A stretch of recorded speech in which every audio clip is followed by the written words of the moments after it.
Selamat datang di The Filter Kretek, di mana kita tidak hanya membuka halaman-halaman buku, tapi juga membuka pintu-pintu pemikiran, menyaring ide-ide besar dari dunia filsafat, dan kisah-kisah percintaan yang penuh makna.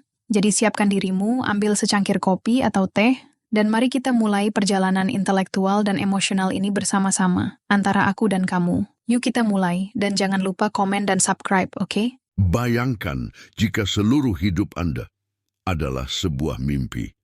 Setiap keyakinan, setiap pengetahuan, bahkan keberadaan tubuh Anda sendiri, ternyata bisa saja keliru.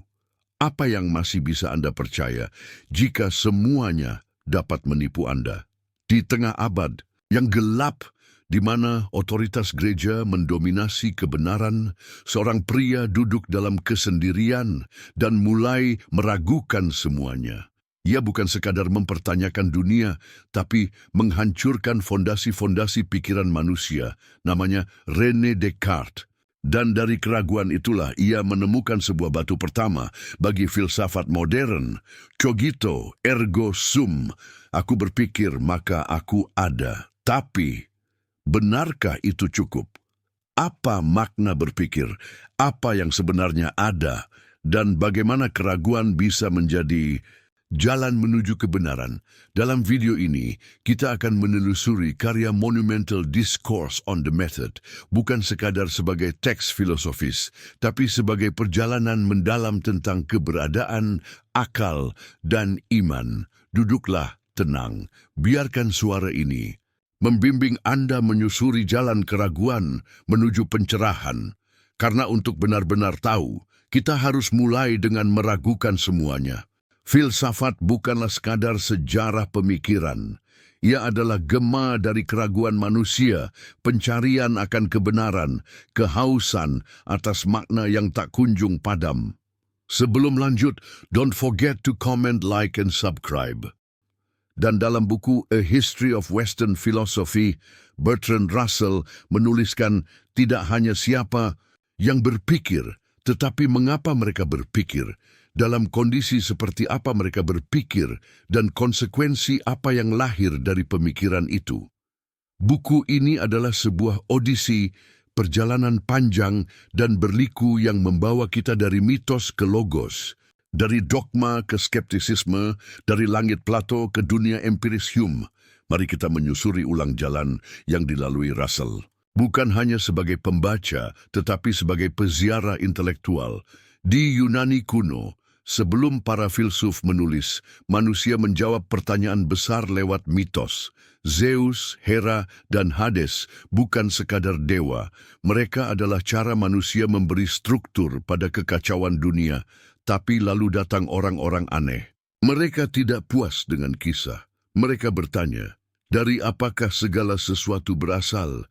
Apa hakikat realitas? Thales dari Miletos, disebut Russell sebagai filsuf pertama, mengatakan bahwa segalanya berasal dari air. Sederhana, namun radikal. Ia tidak menyebut dewa, ia menyebut unsur. Heraklitus datang kemudian dan berkata bahwa segala sesuatu mengalir, bahwa tidak ada yang tetap. Api adalah lambang hakikat dunia, sementara Parmenides menyangkal perubahan. Baginya hanya ada yang benar-benar nyata. Dunia ini ilusi. Kontradiksi logika tidak bisa dibiarkan hanya karena pengalaman mengatakannya. Mereka bertentangan, namun Russell menunjukkan dari ketegangan inilah logika dilahirkan. Dunia mulai dibaca bukan dengan iman, tetapi dengan pikiran, dan lalu muncullah Sokrates. Sokrates adalah titik balik. Ia tidak menulis, tapi bertanya. Ia berjalan di pasar Athena, menggugat pemuda dan tetua dengan pertanyaan, apa itu keadilan? Apa itu kebaikan? Russell menulis bahwa Sokrates adalah filsuf yang mati demi kebebasan berpikir. Ia dihukum karena meracuni pikiran anak muda. Tapi sebenarnya, ia adalah pelindung akal dari kemunafikan. Plato, muridnya, menuliskan percakapan-percakapan itu. Dalam The Republic, ia menggambarkan negara ideal, di mana para filsuf memimpin karena mereka mencintai kebenaran. Ia percaya pada dunia ide, realitas sejati yang tidak dapat dilihat hanya dipahami oleh akal. Sebelum lanjut, don't forget to comment, like, and subscribe. Russell mengagumi keindahan metafisik Plato, tetapi juga memperingatkan bahayanya. Negara ideal Plato mendekati totalitarianisme, di mana individu tunduk pada struktur kebenaran yang ditentukan oleh segelintir filsuf. Aristoteles, murid Plato, membawa filsafat turun ke bumi. Ia menciptakan sistem klasifikasi pengetahuan, logika, metafisika, etika, politik. Bagi Aristoteles, kebajikan adalah jalan tengah. Tujuan hidup adalah eudaimonia, hidup yang baik, seimbang dengan akal sebagai pusatnya. Russell menilai Aristoteles sebagai intelektual besar, tapi juga sebagai seseorang yang sering memuja keseimbangan sampai mengabaikan kemungkinan revolusi. Filsafat tidak mati setelah Yunani. Ia bersembunyi dalam biara, menunggu di antara doa dan pengakuan dosa. Augustinus memadukan Plato dengan kekristenan. Ia berkata, hati manusia gelisah sampai ia beristirahat dalam Tuhan. Russell menyebutnya sebagai pemikir besar, namun syarat dengan konflik batin. Ia mencintai akal, namun tunduk pada iman. Selama berabad-abad, filsafat berputar di sekitar teologi. Puncaknya adalah Thomas Aquinas. Ia adalah jembatan antara Aristoteles dan Kristus. Dengan logika Aristotelian, ia membangun struktur teologi Katolik yang kukuh dan sistematis. Namun, Russell mencatat bahwa filsafat di masa ini bukan lagi kebebasan berpikir, melainkan pembenaran atas dogma. Akal digunakan untuk membela iman, bukan untuk menantangnya. Renaissance membuka kembali pintu ke dunia kuno. Ilmu pengetahuan meledak dan filsafat tak bisa lagi hanya membicarakan surga dan dosa. René Descartes membuka era modern dengan keraguan metodologis. Ia menolak semua yang bisa diragukan, hingga yang tersisa hanyalah aku berpikir, maka aku ada. Ia ingin membangun pengetahuan seperti bangunan geometri dari fondasi yang tak tergoyahkan. Lalu datang Spinoza, sang filsuf mata satu. Ia melihat Tuhan bukan sebagai pribadi, tetapi sebagai substansi yang identik dengan alam semesta. Russell mengagumi keteguhan sistem Spinoza, namun menyebutnya hampir tidak manusiawi dalam dinginnya logika. Leibniz, dengan monad-monadnya yang independen, namun selaras sempurna, membayangkan dunia sebagai hasil harmoni pra-establish dari Tuhan. Russell menilai sistem ini indah tapi sangat metafisik, terlepas dari realitas. Di Inggris, lahir empirisme. John Locke menyatakan bahwa pikiran manusia adalah kertas kosong, tabula rasa. Semua pengetahuan berasal dari pengalaman. George Berkeley melangkah lebih jauh. Benda tidak ada jika tidak dipersepsi. Esse est percipi, ada adalah untuk dilihat. Lalu datang David Hume yang menghancurkan keyakinan akan sebab akibat.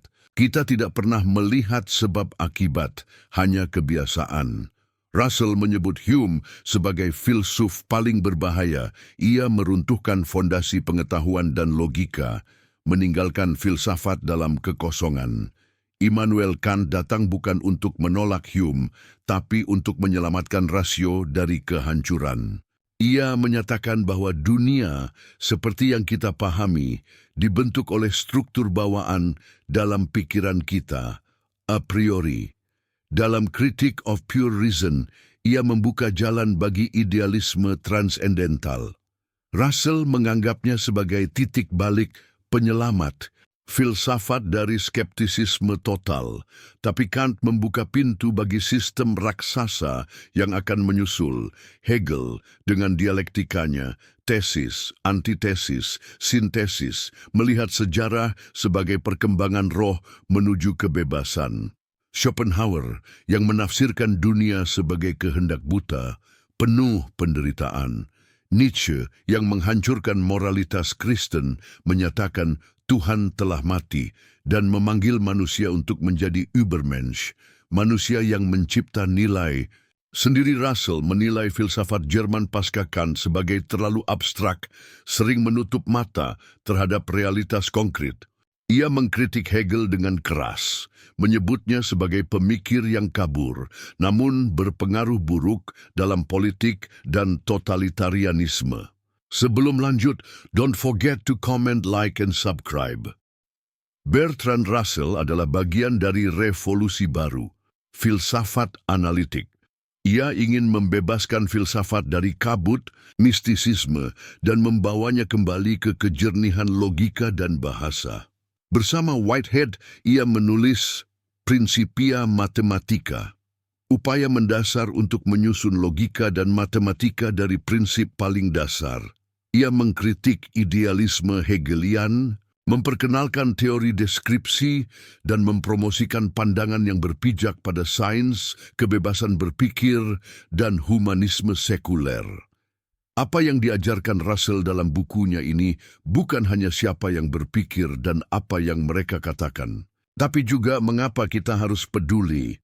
Filsafat mengajarkan kita untuk ragu, tapi juga untuk mencari, untuk melawan fanatisme, untuk berpikir mandiri. Di dunia yang penuh klaim palsu, kebisingan media, dan pemujaan akan hal-hal instan, filsafat tetap menjadi tempat perlindungan.